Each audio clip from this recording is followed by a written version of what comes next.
Hey, welcome back. Today we're going to be talking about how to interpret a position versus time graph in terms of velocity and how to interpret a velocity graph in terms of acceleration.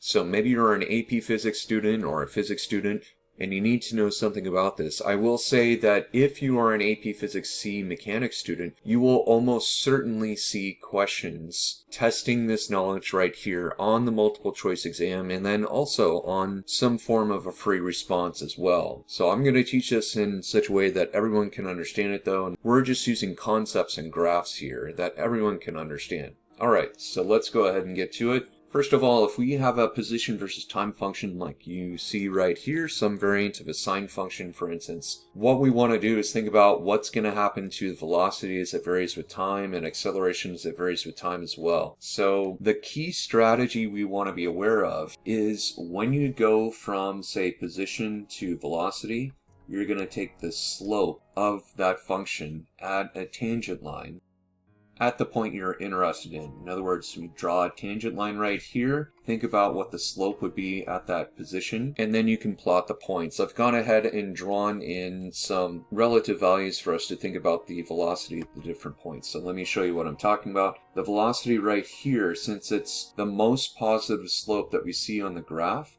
we're going to say it's the maximum positive value you could have at time equals 0. So I could label these time equals 0, 4, 8, and 12. Those are the 4 points we're going to look at, and then there are some in-between points as well. So our velocity is maximized right here. Let's think about what's going on at time equals 4 right here in terms of the slope. What's our slope at time equals 4 for the position versus time graph?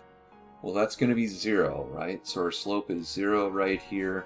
And then let's look at the time equals 8 seconds. Think about what the slope is for that. So you draw a tangent line and you think about the slope that's happening right here at time equals 8 seconds. Well, that's going to be the most negative value for the slope. Again, we're talking about instantaneous slope of tangent lines. So for AP Physics C mechanics students, of course, we're talking about taking the derivative.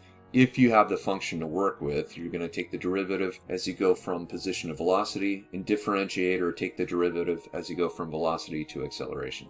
But conceptually here, we're just talking through what's happening. The last point we want to look at is going to be at time equals 12. Again, we just draw or mentally draw a tangent line. A tangent line is just a line that intersects a curve at only one point. A curve or a function at only one point. Like a graph, you could say at only one point. So notice that our slope equals 0 at that point. Time equals 12. If that's the case, then our velocity at that point is going to be equal to 0.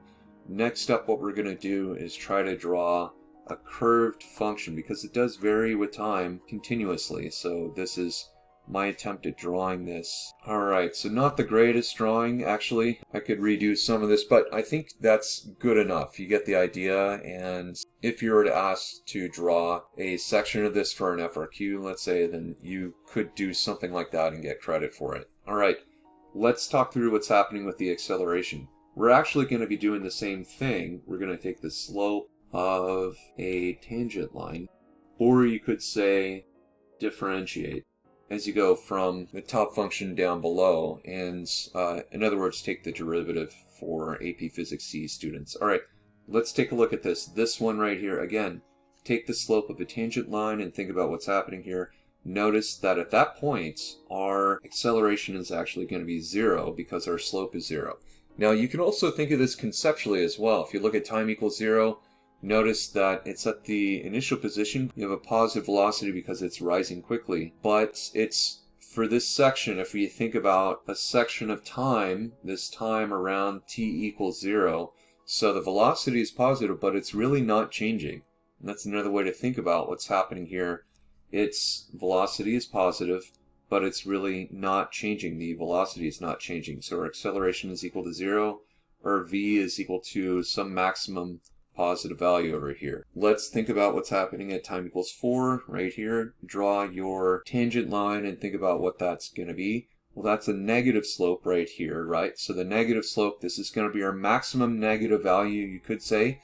or the most negative value is one way to think about that. And so I'm going to draw that as the orange dot down below. And then next, let's think about this. We draw a tangent line and we think to ourselves, all right, what's our slope of that line? Is it positive, negative, or 0? Here, that's going to be 0, so you can put that point right here. And for the green, you can think of this tangent line right here as being maximally positive, so we can put that down as being maximally positive over here. The last thing we're going to do is try to draw this.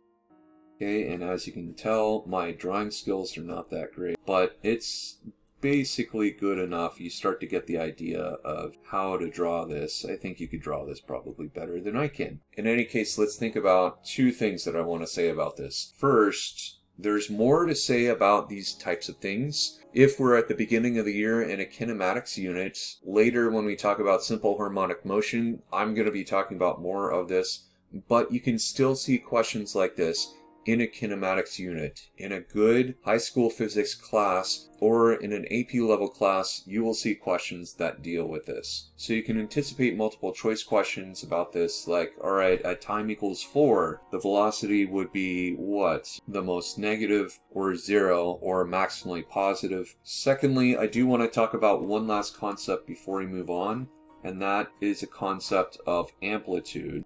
This amplitude is going to be represented by a capital A, and it's the distance between the crest or the trough of the wave from the middle axis line.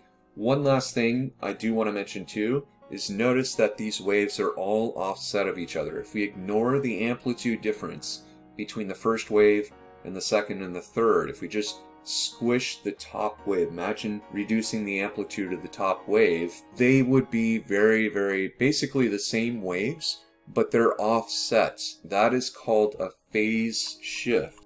So there's a phase shift between the three waves. They've been slid over. They have essentially moved over from one to the next. I do want to say I've done an entire year of videos for physics as well as many AP Physics topics. If you have any questions or comments down below, please let me know, and I hope you all have a great day. Take care.